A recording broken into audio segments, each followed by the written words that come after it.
창세기 38장. 그 무렵에 유다는 형제들에게서 떨어져 나가 히라라고 하는 아둘람 사람이 사는 곳으로 가서 그와 함께 살았다. 유다는 거기에서 가나안 사람 수아라고 하는 사람의 딸을 만나서 결혼하고 아내와 동침하였다. 그가 임신하여 아들을 낳으니 유다가 그 아들의 이름을 에르라고 하였다. 그가 또 임신하여 아들을 낳았다.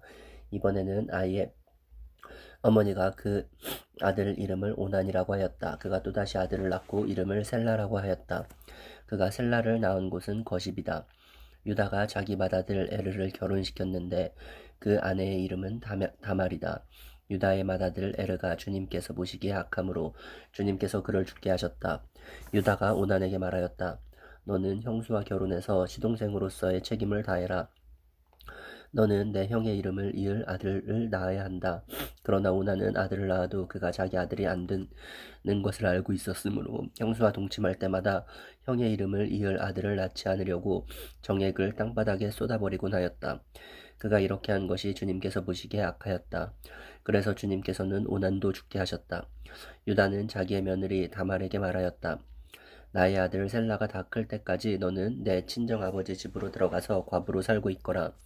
유다는 셀라를 다말에게 주었다가는 셀라도 제 형들처럼 죽을지도 모른다고 생각하였다. 그 뒤에 오랜 세월이 지나서 수아의 딸 유다의 아내가 죽었다. 곡을 하는 기간이 끝났을 때 유다는 친구 아둘람 사람 히라와 함께 자기 양들의 털을 깎으러 딥나로 올라갔다. 다말은 너의 시아버지가 양털을 깎으러 딥나로 올라간다 하는 말을 전해 듣고서 과부의 옷을 벗고 너울을 써서 얼굴을 가리고 딥나로 가는 길에 있는 에나임 어귀에 앉았다. 그것은 막내 아들 셀라가 이미 다 컸는데도 유다가 자기와 셀라를 짝지어 주지 않았기 때문이다. 길을 가던 유다가 그를 보았지만 얼굴을 가리고 있었으므로 유다는 그가 창녀인 줄 알았다. 그래서 유다는 그가 자기 며느리인 줄도 모르고 길가에 서 있는 그에게로 가서 말하였다. 너에게 잠시 들렀다가마 자 들어가자. 그때 그가 물었다. 저에게 들어오시는 값으로 저에게 무엇을 주시겠습니까? 유다가 말하였다. 나의 가축대에서 새끼 염소 한 마리를 보내마. 그가 물었다. 그것을 보내실 때까지 어떤 물건이든지 담보물을 주시겠습니까? 유다가 물었다. 내가 너에게 어떤 담보물을 주랴? 그가 대답하였다. 가지고 계신 도장과 허리끈과 가지고 다니시는 지팡이면 됩니다. 그래서 유다는 그것들을 그에게 맡기고서 그에게 들어갔는데 다말이 유다의 아이를 임신하게 되었다. 다말은 집으로 돌아와서 너울을 벗고 도로 과부의 옷을 입었다. 한편 유다는 자기 친구 아둘람 사람 변에 새끼 염소 한 마리를 보내고 그 여인에게서 담보물을 찾아오게 하였으나 그 친구가 그 여인을 찾지 못하였다. 그 친구는 거기에 사는 사람들에게 에나임으로 가는 길가에 서있던 창녀가 어디에 있느냐고 물었다. 그러나 그들의 말에 거기에는 창녀가 없다고 하였다. 그는 유다에게 돌아가서 말하였다. 그 여인을 찾지 못하였네. 그보다도 거기에 사는 사람들이 그러는데 거기에는 창녀가 없다고 하네. 유다가 말하였다. 가질 테면 가지라지. 잘못하다가는 창피만 당하겠네. 어찌하였든지 나는 새끼 염소 한 마리를 보냈는데 다만 자네가 그 여인을 찾지 못한 것뿐일세. 석 달쯤 지난 다음에 유다는 자기의 며느리 다말이 창녀짓을 하여 임신까지 했다는 소문을 들었다. 유다가 명하였다. 그를 끌어내어서 화형에 처하여라. 그는 끌려 나오면서 시아버지에게 전가를 보냈다. 저는 이 물건 임자의 아이를 베었습니다. 하고 말하였다. 다말은 또 말을 계속하였다. 잘 살펴보십시오. 이 도장과 이 허리끈과 이 지팡이가 누구의 것입니까? 유다는 그 물건들을 알아보았다. 그 아이가 나보다 옳다. 나의 아들 셀라를 그 아이와 결혼시켰어야 했는데 하고 말하였다. 유다는 그 뒤로 다시는 그를 가까이 하지 않았다. 다말이 몸을 풀 때가 되었는데 태 안에는 쌍둥이가 들어있었다. 아기를 막 낳으려고 하는데 한 아기가 손을 내밀었다. 산파가 진홍색 실을 가져다가 그 아이의 손목에 감고서 말하였다. 이 아이가 먼저 나온 녀석이다.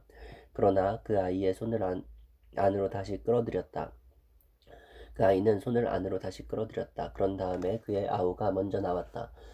산파가 어찌하여 네가 터뜨리고 나오느냐 하고 말하였다.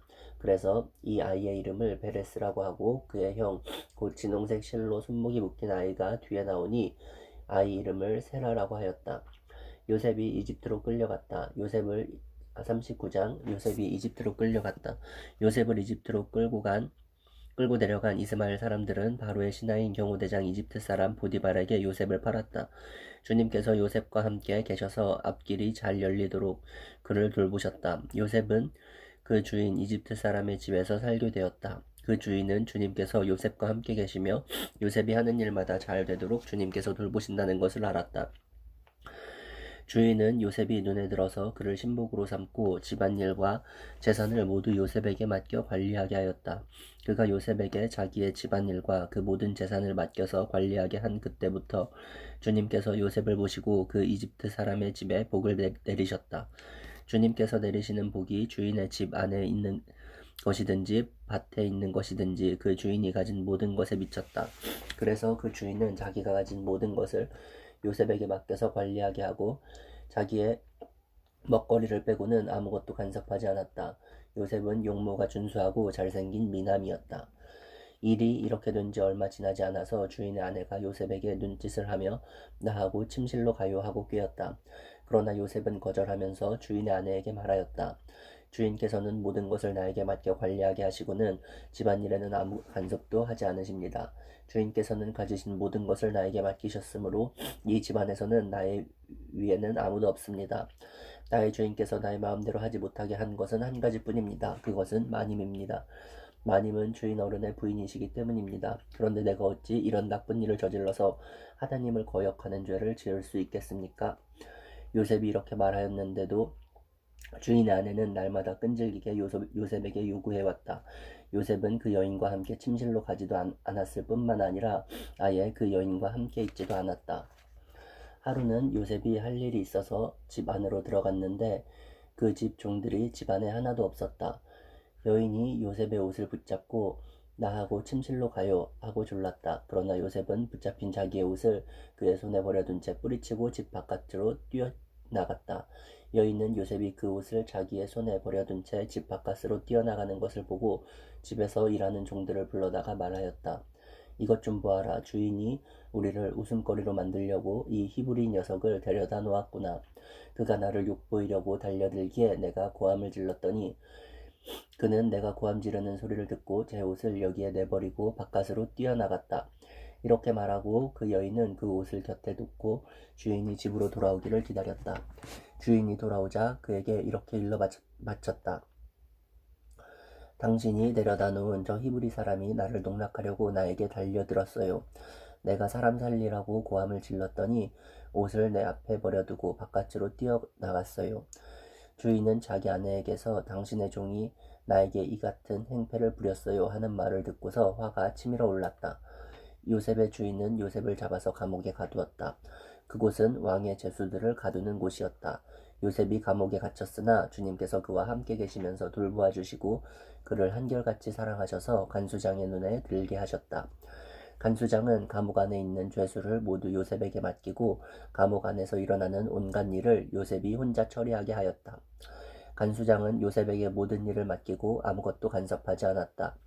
그렇게 된 것은 주님께서 요셉과 함께 계시기 때문이며 주님께서 요셉을 돌보셔서 그가 하는 일은 무엇이나 다 잘되게 해주셨기 때문이다.